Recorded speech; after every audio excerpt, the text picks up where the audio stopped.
About the difference between experimental probability and theoretical probability. In the experiment is actually doing it. You're actually doing the experiment. You're actually spinning it. You're actually rolling the number cubes or dice. You're actually getting playing cards and playing it. For rainbow cubes, you're actually putting your hand inside a sock or a paper bag and picking it out. A theoretical, on our hand, is what it should be. So theoretical probability is based on what should happen. In the ideal world, in the theoretical world, like if it was a perfect world where everybody is 100% honest and everybody does it at the exact same time, the same speed, this is what it's going to be. It was the number of desired outcome over the total number of possible outcomes. However, in an experimental probability is based on what actually happens. So it's actually what you are doing. You're doing an experiment. You're actually doing it. It is the number of times the desired outcome event occurs out of the total number of trials. For example,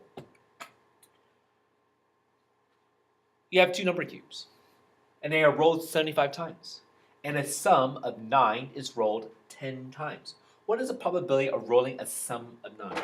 So looking up here, rolling a sum of 9. 1, 2, 3, 4. 4 out of 36 or 1/9. That's it. Divide by 4. Divide by 4. 1/9. So in the ideal world, if you wrote it perfectly in an ideal world, you will land a sum of 9 4 times out of 36 chances, outcomes. Ideal, or 1/9. However, if doing experiment yourself, you may only roll it 10 times. You may actually get it 10 times out of 75, which is the same as breaking divide by 5, 2, divide by 5, 215. Do you notice how both answers are different? So in the ideal world, it will be 1/9. Using experiment, this person, when they did the experiment, actually sitting there rolling two number cubes 75 times. I don't know why they would do that. And they would have gotten 10 out of 75 or 215.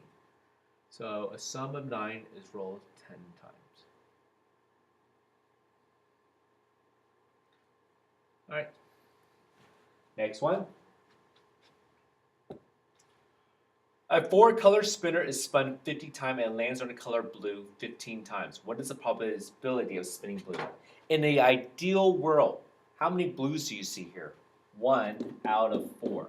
So if I do perfect spins 4 times, it will land on blue 1 time, it will land on yellow 1 time, it will land on green 1 time, it will land on red 1 time in a perfect ideal theoretical world. However, it's never perfect. You may hit too hard, may hit too light, you may try to cheat a little, who knows? So what is it lands blue 15 out of 50 times, which simplified divide by 5 is 3/10. Do you notice again how they are totally different? So in an ideal world, it would be 25% of the time, but for here, it is actually 30%. So they landed on blue 5% more than they should have in an ideal theoretical world. And a coin was tossed 30 times and landed on heads 12 times. What is the probability that the coin will land on tails? So the land on tail, there's only 2 sides to a coin, 1 head, 1 tail. In an ideal world, if I flip it twice, 1 time will be head, 1 time will be tail. In an ideal world. However, when this person did it, what is the probability that the coin will land on tails? So they land on heads 12 times. So 30 minus 12. They land on tails 18 out of 30, which simplify to 9/15, or divide by 3, 3/5. So half is the same thing as saying 50%. In the ideal world, you'll land on heads or tails 50% of the time, but in this one, due to spirit, they did land on 60% of the time tails. So again, The theoretical probability and experimental probability of an event may or may not be the same. The more time the experiment is conducted, the closer value the experimental probability comes to the theoretical probability.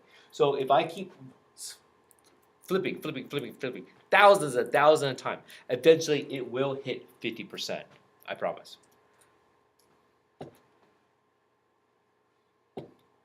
So, we're going to practice a few questions.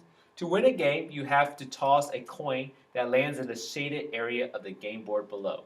Suppose the center of the coin lands on the board. What is the theoretical probability the center will land in the shaded?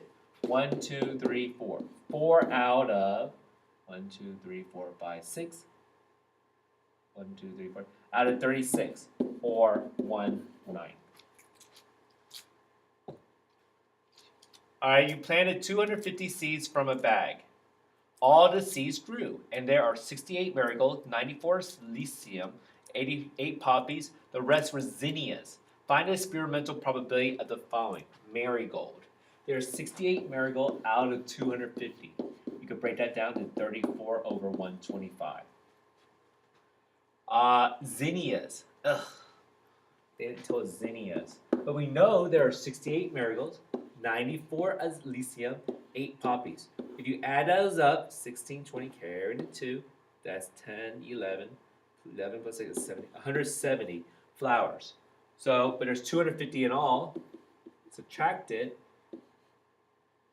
80 are zinnias out of 250. Break it down, 8 out of 25. So what we're pretty much talking about today is theoretical probability and experimental probability. A theoretical probability is what it should be in an ideal world if everything was perfect. An experimental is actually you sitting doing the experiment, spinning the spinner, rolling the number cubes, picking from a bag of rainbow cubes, having the playing cards. Is what you will get through an experiment.